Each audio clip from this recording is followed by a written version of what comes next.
So now we are sailing through all the rhythms that you learn, and we're starting to hit some that are a little bit meatier. So in this section, we're gonna learn about A-flutter, AFib, and SVT, or supraventricular tachycardia. We're just adding 3 more. You saw what was normal sinus rhythm, sinus tachycardia, and sinus bradycardia. We're just gonna add a few more here. So atrial dysrhythmias are issues that initiate from the SA node or depolarization or problems with the atria. With A-flutter, what you're actually going to see is what look like flutter waves. Sometimes they can be a 3 or 4 to 1 ratio, and I'm saying that's how many P waves per QRS.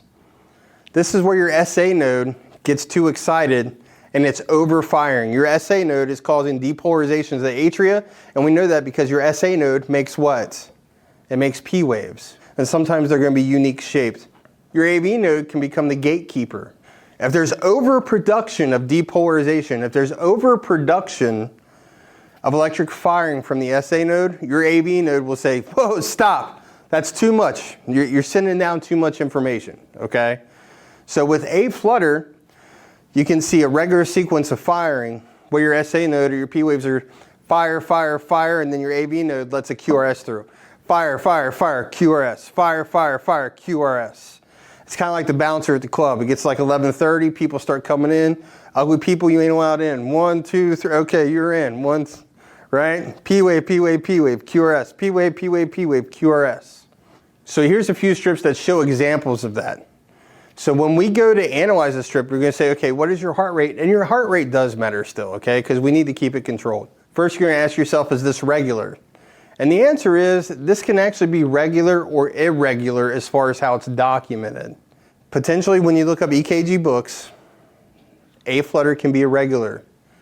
But for the sake of you knowing for the NCLEX, A-flutter is actually generally regular because it has that sequence of 3 or 4 to 1, 3 or 4 P waves to 1 QRS.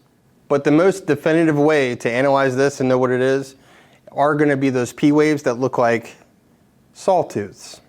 So you can see on the top left one, you can see all the flutter waves.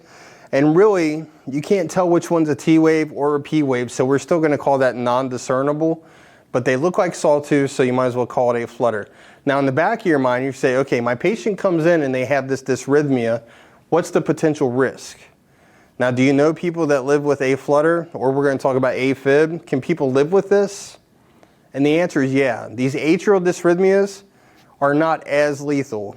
But if you think about what's going on in the heart, your atria are going flutter, flutter, flutter, QRS. Flutter, flutter, flutter, QRS. Flutter, flutter, flutter, QRS. Your atria are overproductive. So you are going to have risk for some kind of embolic or thrombus event or having a blood clot. A lot of people in real life, you're not going to see A-flutter as much. A-flutter usually actually transitions into AFib most of the time. But in both cases, you're going to be risk for a blood clot. So what medication do we give for people that are at risk for one of these blood clots? And the answer is going to be heparin. A lot of people will say heparin or warfarin. Heparin works now, warfarin works later. Warfarin actually takes days to become therapeutic, and we monitor INR, and we talk about that in that med surge section. Heparin works now, and warfarin takes about 5 to 7 business days. It's 5 to 7 days. A lot of students say 5 to 7 business days. Let's bring it back. We're just talking about atrial dysrhythmias, and the one that we're talking about now is called A-flutter. When you see A-flutter, your P waves look like sawtooths. You got it.